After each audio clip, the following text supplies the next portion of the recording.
Hello everyone, welcome to my channel. मैं सरोज मान, आपकी हिंदी टीचर। आज हम क्लास 8th में हिंदी फर्स्ट का फर्स्ट चैप्टर पढ़ेंगे और उस फर्स्ट चैप्टर का नाम है ध्वनि। यह एक कविता है और इस कविता के जो कवि हैं वो हैं सूर्यकांत त्रिपाठी।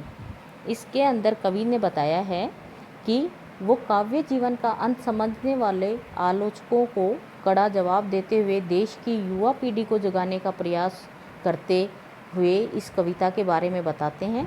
तो देखो कविता क्या है। अभी न होगा मेरा अंत, अभी अभी तो आया है, मेरे मन में मृदुल वसंत, अभी न होगा मेरा अंत। तो देखो कवि क्या बताना चाह रहा है। कवि आत्मविश्वास के साथ अपने आलोचकों को, आलोचक कौन होते हैं? जो चुगली करते हैं, बुराई करते हैं, अपने आलोचकों को जो यह मानते हैं कि कवि का कवित्व अब प्रभावशाली नहीं रहा है, यानी कवि के अंदर अब ऐसी कविताएं लिखने की कोई भी शक्ति नहीं बची है और उनका कवि जीवन अब समाप्त होने वाला है। तो इसके बदले वो जवाब देते हुए कहते हैं कि उनके जीवन रूपी उपवन में भावनाओं और कल्पनाओं रूपी वसंत का आगमन हुआ है। तो वो कह रहा है ना कि अभी न होगा मेरा अंत, अभी अभी तो आया है, मेरे मन में मृदुल वसंत, अभी न होगा मेरा अंत। तो वो कह रहे हैं कि जिस प्रकार वसंत के आगमन से प्रकृति का वातावरण चारों तरफ संगीतमय हो जाता है, चारों ओर मनमोहक और परिवर्तित प्राकृतिक दृश्य दिखाई देने लगते हैं, ठीक उसी प्रकार से मन में भी आशा और उमंग का संचार हुआ है जो उनकी कविताओं के माध्यम से प्रकट होगा। ये कौन कह रहा है? ये कवि कह रहा है। तो देखो, हरे हरे हैं ये पात, डालियाँ कलियाँ कोमल गात, मैं ही अपना स्वप्न मृदुल कर फेरूंगा निद्रित कलियों पर जगा एक प्रत्यूष मनोहर।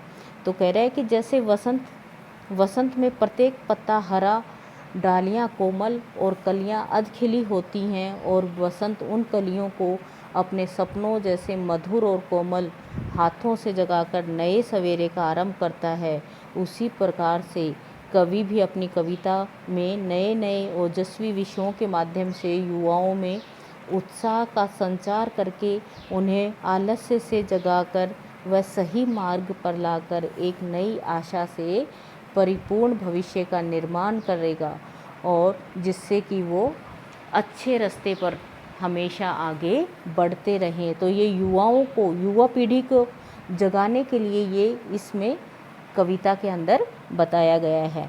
तो आगे देखो, पुष्प पुष्प में तंद्रा लालसा खींच लूँगा मैं, अपने नव जीवन का अमृत सहर्ष सींच दूँगा मैं, द्वार दिखा दूँगा फिर उनको, है मेरे वे जहाँ अनंत, अभी न होगा मेरा अंत। तो इस काव्यांश के माध्यम से कवि बताना चाह रहा है कि कवि बता रहा है कि जैसे बसंत बंद कलियों से आलस्य खींचकर उन्हें खिला देता है और उनमें अपना अमृत रस डालकर नव जीवन का संचार करता है, उसी प्रकार वह भी युवाओं के मन से आलस्य की भावनाओं को दूर करेगा और उनके जीवन को आशा और उत्साह से भर देगा। वह अपनी कविताओं के द्वारा अनंत परमात्मा तक पहुंचाने का मार्ग दिखाएगा। उसे पूरा विश्वास है कि वह अभी बहुत समय तक अपनी रचनाओं से समाज का मार्गदर्शन करेगा। वह युवा पीढ़ी के ऊपर जोर देते हुए कह रहा है कि युवाओं के अंदर आशा और उत्साह का संचार करना चाहता है, वह युवा पीढ़ी को भटकने से रोकना चाहता है। इस कविता के माध्यम से कवि युवाओं को प्रेरित करने के माध्यम से ये समझाया गया है। तो thanks everyone, stay home, stay safe in corona.